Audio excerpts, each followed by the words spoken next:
Ignition sequence start.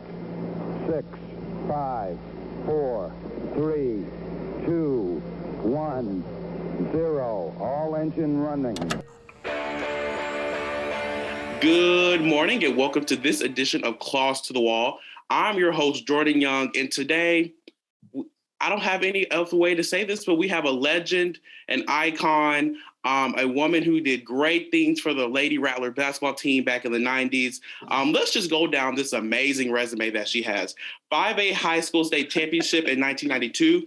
Not only did she win the state championship, she was the MVP of the state championship tournament. She was a top 5 recruit in 1993, and she got a scholarship to the University of Houston, where she also got Freshman of the Year honors there too. And she was named first team All-SWAC in 1993 and through 1996. And she was on the Olympic Festival team in 1994. Whew.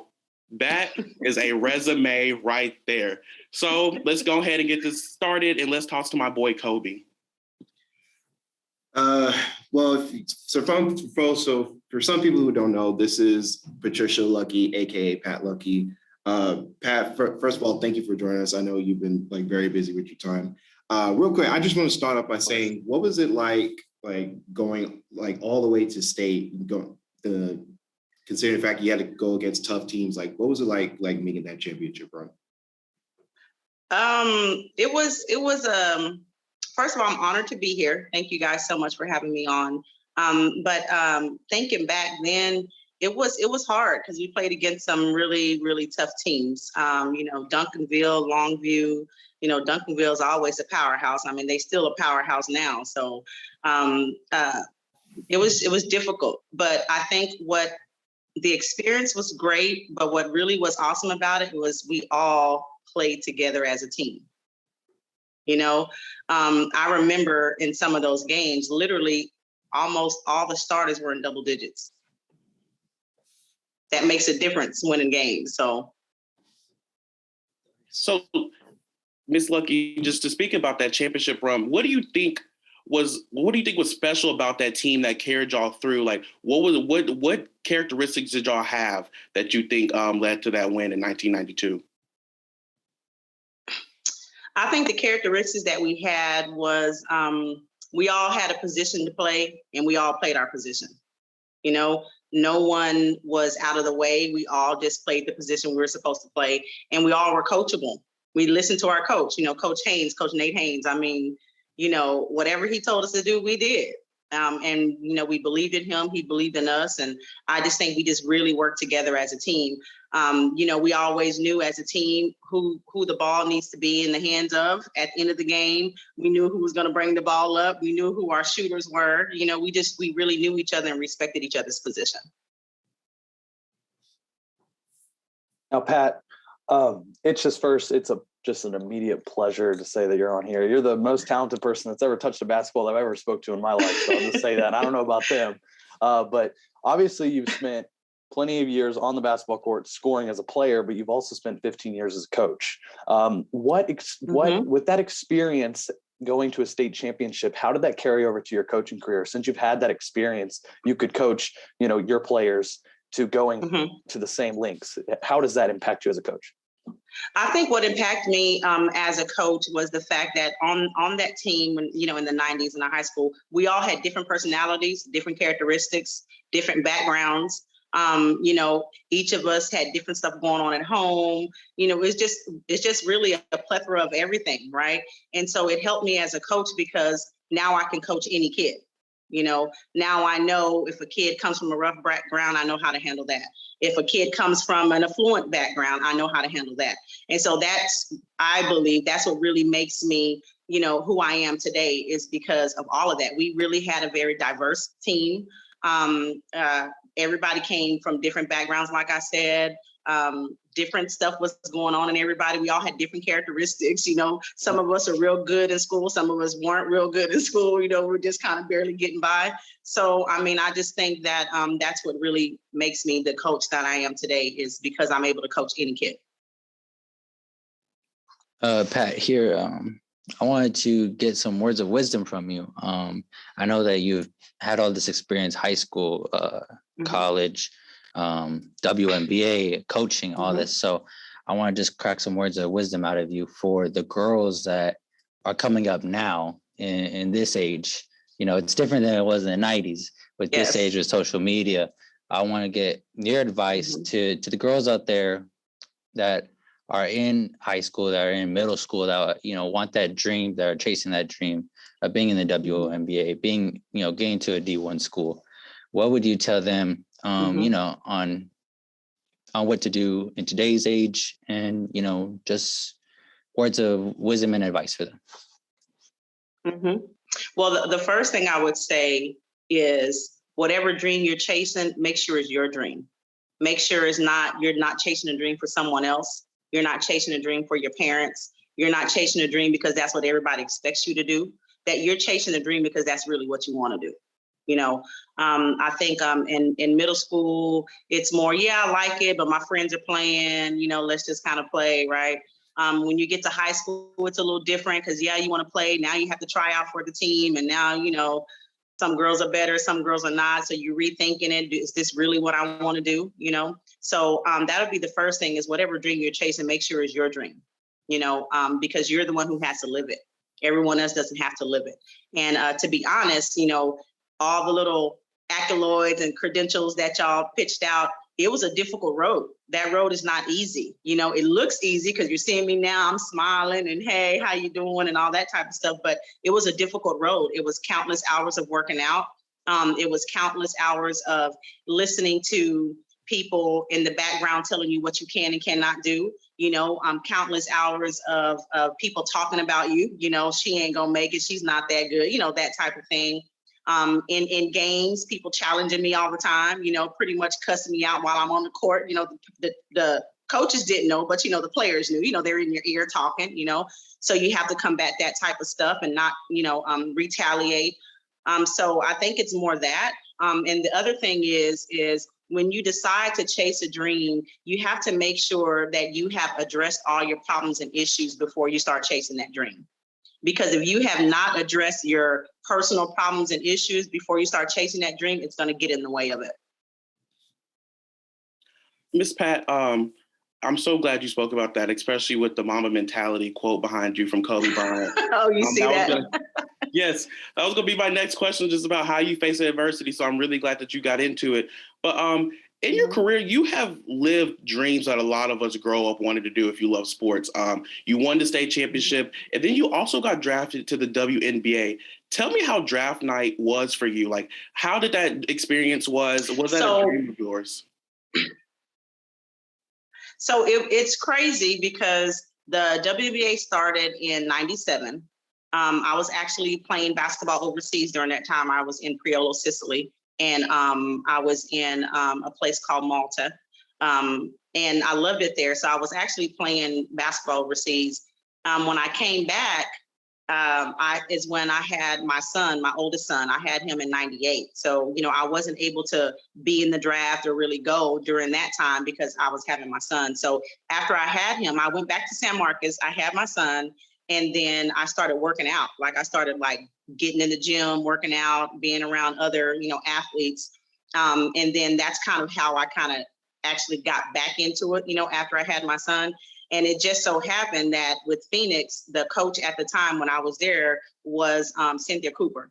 And Cynthia Cooper was the assistant coach at U of H just for a small part of her career, probably, I don't know, a few months before she actually started going back playing professional. And so she knew who I was, you know, so she was looking for me, you know, basically, like, I know this girl, I know she can play, you know, this is who I'm looking for. And so it kind of just happened like that. That's really how it happened for me. You know, although I've always had the aspiration. Energy and then oomph again. Well, to be honest, I probably did something I wasn't supposed to do. I was pregnant with my son and I still played basketball. I think I played until I was about 5 months, 6 months pregnant. Yeah. Yeah, I wasn't supposed to, but yeah, I did. And that is amazing. Yeah, I did.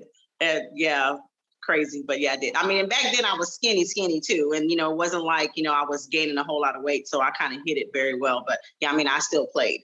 And then I stopped playing. And then, you know, that's when I had him. But I think the hardest part is the mentality. It wasn't the physical part, because I can always get in shape, but it was the mental part, because I knew if I went to play, he was either going to have to stay with someone for the time, for a little bit before he can actually travel with me. That was the difficult part. That's, what was difficult about that. Yeah. But later he ended up coming, so it was okay. Pat, real quick. So you talked about, obviously your state championship run. Was there a difference from like when like people would show up to y'all's games and stuff? Was there like a packed house amount of people that would like show up and actually come watch y'all like do y'all's thing? Yeah, actually, very different from high school, because I think as you go from high school to college and college to professional, the arenas get bigger and bigger.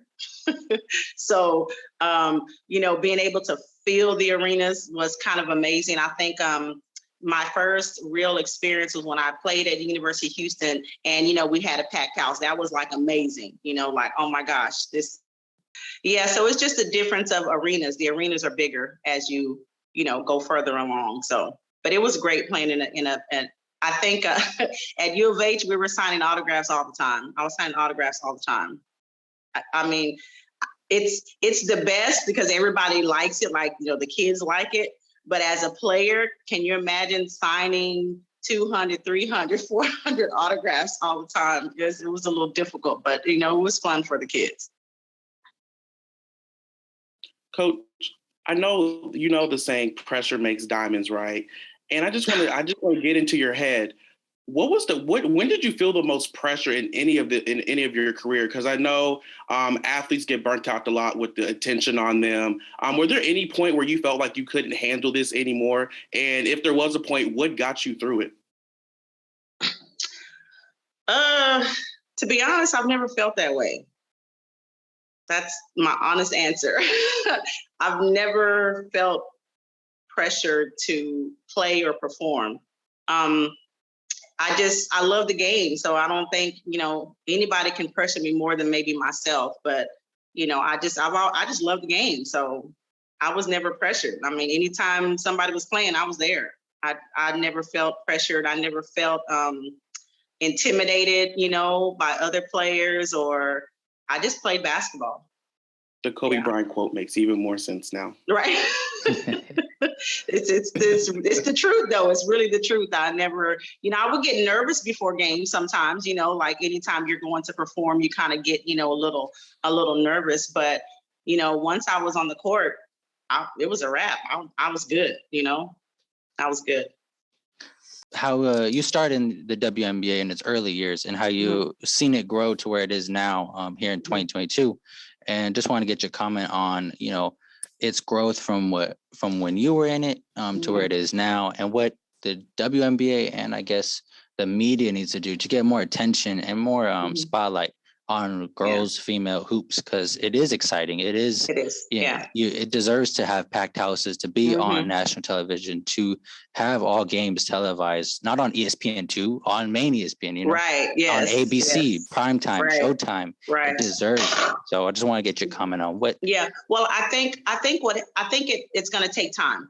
To be honest with you, it's going to take time. The NBA has been around for a long time. NFL's been around for a long time. Baseball, MLB's been around for a long time. So, we have a lot of catching up to do.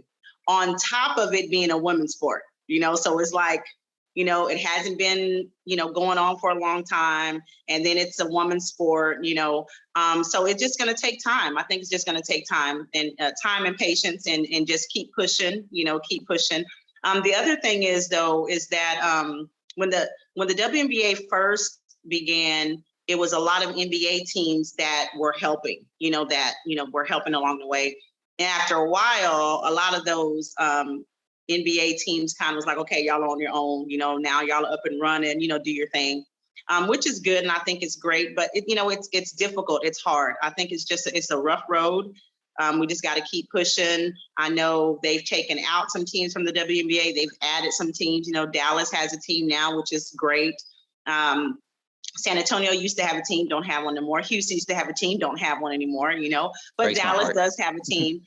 It also deals with finances too. You know, a lot of it has to do with money. A lot of it has to do with finances. Each team has to be able to take care of their finances. Real talk. You know, if you can't take care of your finances, you can't get people to come out to the games. You just don't get money. I mean, it's just, you know, get out in the community, get people to come out, get people to buy in. I think that's the hardest thing, is to get people to buy in. But the other thing is as far as media attention and being on ESPN and all that, well, you have so many sports, you know, there's really no room for WNBA to get any media attention besides during the summertime, because that's when everybody else is pretty much off, you know, and the summertime is what, 3 months, you know, sometimes 4, you know, give or take. So it's hard. I mean, it's hard. You know, we just got to keep pushing and keep working and keep working. Maybe, you know, you guys can come up with a channel on your own, you know, come up with a channel. That's it. We got to get some creativity here, you know, come up with something. That's a good question. Now, Pat, I'm asking a question I think a lot of people are wondering. You know, you're someone that's you've had 30 games for U of H with 20 more points. You had 9 games of scoring more than 30 points. You hold their most points ever scored of 43. And many people, you know, many young men going in the league today, you know, they look up to Kobe Bryant. A lot of young ladies going in WNBA, they look at Candace Parker, they look at Sue Bird. I am wondering, and I think many people are wondering, who inspired you to pick up a basketball? Was it family? Was it an inspiration you saw on the TV? Was it a game you saw as a child? Who got you to hoop? Because whoever did us a blessing, because you were amazing. I want to know. Oh, man. So if I'm going to be real honest, there was no one that I necessarily looked up to. I did watch the Bulls all the time on TV. I watched the Bulls. That's who I always watched growing up. You know, I was a Bulls fan, and I wasn't even from Chicago, didn't know anything about nothing, you know, but I love the Bulls. I love the way Jordan played. I love the way Pippen played. I mean, I just loved it, you know? And I guess, you know, just from watching, maybe I kind of started liking that. But I have a brother, my older brother. His name is Calvin Walker. He's from San Marcos. Everybody kind of knows him. But him and his best friend, Greg Thompson, used to walk around the tracks. We used to live on Haynes Street. I don't know if y'all know where Haynes Street is, but where Haynes Street is, the railroad tracks is right behind Haynes Street. And then you can walk across and literally go to some outside courts way over there. I mean, they built up San Marcos so much. But so my brother and his friend used to walk the train tracks from Haynes Street all the way to Travis Elementary. And at Travis, there was some outside courts over there. And I never could go with them, but I would sneak off and try to follow them. So I'm walking on the train tracks with them as they're going with their basketballs and they're going, you know, to play. And, you know, they used to turn around, throw rocks, Pat, go back home. You don't need to be over here, you know, that type of thing. I'm going to tell mom, you know, but I would still go behind them anyway. So I would watch them play. I'd watch them play games and talk noise to each other. And, you know, every time the ball went to the field, I'd be the one to go run and get it, you know, and throw it back. So I would say, you know, perhaps my brother was really an inspiration, you know, because if it wasn't for him going and playing basketball, I probably never would have even known, you know, what anything was about basketball. You know, I mean, they picked on me, but in my mind, I was like, I'm gonna be better than them. I didn't know anything about basketball. I was just saying it because they were being mean. But, you know, I became better than them, you know, hey, became better than them.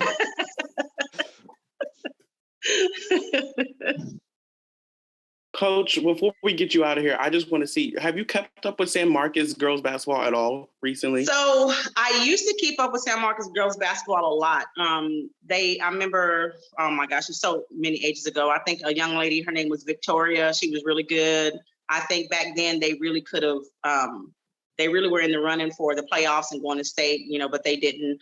Some other teams along the way, I know a young lady that played, her last name is Phillips. I can't remember her first name, but her dad's name is Craig Phillips, and we went to school together. So that's kind of how I kind of, you know, kept up with her. But as far as now, I know that I want to say the young lady's name is, what is her name? Dee something, and something Hernandez. What is her name? V Hernandez, because I've seen her name a lot too. But they're like the top scorers. I think they're seniors right now. You know, they're doing pretty well. the last night's game, I was supposed to go to the game, but I ended up not going to the game because my daughter was running track and she had some scouts coming out to watch her. And so I didn't go, but I heard there was a fight at the game. I was like, oh my gosh, there was a fight at the game. Like, I mean, but I hear this all the time because I'm in the Houston area. So, I mean, there's always some type of something going on in the game. But it just really surprised me, like, oh my gosh, you know? And I start to feel kind of, you know, how you get kind of prideful, you know what I mean? Don't be fighting in the snake pit. What are y'all doing, you know? You know, don't be fighting in San Marcos. Y'all doing this all wrong. But yeah, so I heard it was a fight. I don't know, you know, what happened or the ins and outs of it. But that's the only thing I heard, that they ended the game, I think 5 minutes into the fourth quarter or something, or 4 minutes, yeah, into the fourth quarter. So I don't know what happened or who it was. And I see all these pictures and I'm like, oh my God, you know, these girls look really mad. They look angry, you know? So it's yeah, I see it all the time. I don't know why that is, but they need to stop the fighting. Like, really, I don't know what that's about, but you know, hey, if you're getting paid, it might be worth fighting, but you know, you're not getting paid. So you definitely never want to see a basketball game end like that. But Coach, I would be remiss if I did not ask you about your daughter. You said that she had scouts come in to watch her. What events does she do? And so she does the 300 hurdles and she runs the 200 and she does the mile and the mile relay. Well, not the mile, but the mile relay and the quarter. She does the quarter. I mean, she's an athlete. You know, she plays volleyball. She runs track. However, she does not play basketball. Yeah. She does not play basketball. I'm a little hurt by that. I'm a little hurt. Yeah. But she doesn't play basketball. She does volleyball and track. Track is really her thing. She wants to go to University of Kentucky. That's like her dream school. And I'm telling her, like, whatever, you got to work harder. Your work ethic ain't good. You know, I'm an athlete, so I'm like, I don't see it. But, you know, that's where she wants to go. So they had track practice last night, and you know, there weren't supposed to be scouts there, but you know, I know people, and they kind of call me and say, hey, we're gonna stop by and look at some people, you know. So it's kind of like that. I just kind of want to be around so I can see, you know, how they're going about doing their business. But other than that, yeah, I mean, I actually have 4 kids. So my oldest son is in Austin. His name is Kevin. He's married and has a daughter. So I'm a grandma. Mm-hmm. She's 7 months old. So I'm a grandma. Yeah. Mm-hmm. Gigi is what they call me. Gigi. I'm Gigi. And I have a set of twin boys, Isaiah and Malachi. They're both 18. One is at Arizona State University. He plays tennis. And my other twin he's actually applying for University of Houston because he took off a year. And now he's like, I want to go to U of H. I'm like, okay, you know, you sure you want to go to University of Houston? You know, you sure you got what it takes? But he's applying for U of H in the fall. And but right now he's actually working with my brother in Corpus, my older brother Calvin in Corpus. And then it's just my daughter and I at home. So, you know, we living the life. I'm living the life because they're all out the house. So, you know, this is great for me. I'm living the life. I mean, I don't have to cook every day. It's just wonderful. You know, my daughter eats like a bird. So, hey, just, you know, she's you know, she's the internet baby. Y'all know what I mean, right? Like, I could just order something, Mom. You're just going to order a burger. Who orders a burger? You know what I mean? Like, so she's like, oh, I can just order from Whataburger. I can just order from Chick-fil-A. And I'm like, girl, what's wrong with you? $5 each time, right? You know, extra, y'all know what I'm talking about, right? Yeah, you know what I mean? And they do the other fee, and it's like, well, dang, a $5 burger now costs $15. Yeah. Like, what? You know? But, you know, that's who she is. So I'm like, hey, go ahead, because I'm not cooking today. So you go ahead and get your little burger. Yeah. Those delivery fees on DoorDash and all those apps be no joke. Like you said, that $5 burger will be $21 by the end of it. I'm telling you. I was like, man, it'll make you want to get up and make your own burger. So will. Make you want to just go in there and go eat a sandwich. Well, Miss Luckey, we are honored and we were so glad that you joined us this morning. Yes, of course. It was a pleasure. Like Justin said, you are the most talented person I've ever spoken to who has graced a basketball court. So I am so thankful that you blessed us with your presence this morning. Of course. Absolutely. So when are we gonna, are we all gonna hang out one day or what? We're gonna go somewhere? Yeah. I mean, because the square in San Marcos has, going on down there. Let's do it. Let's do it. Let's set it up. When I went to the square, we were all square. Y'all know what I'm talking about, right? But it's not like that no more. Look, my 21st birthday is next week, so we. Well, whose birthday's next week? Mine. What?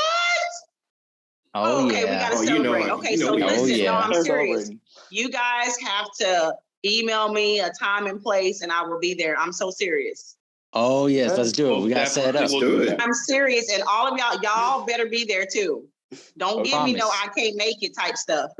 Cross my heart. Cross my heart. Never. Okay, so please email me or text me, Jordan. You guys, Koby, y'all have my number. Text me. I'm serious. I will show up and I will be there. And we'll have a good time. We'll have a great time. Amen. I love it. And I guess I'll pay for everything since it's your birthday. Also, we're in college. We ain't got a lot more. So I help y'all out. Since y'all are in school, maybe I'll give y'all a little, gift bag or something. I do something. I'm serious though. Seriously, I'm serious. Okay, you guys have my word. Seriously, email me. Let me know what time, what day next week. Don't make it like 2 or 3 weeks out because I'm gonna be like I can't do it. Just let's make it next week, maybe next weekend or something, and I'll be there. Seriously, I'll be there. Awesome. Love it. I love it. Thank you so much. Thank you. You're welcome. You're welcome. Oh, I'm back. What happened?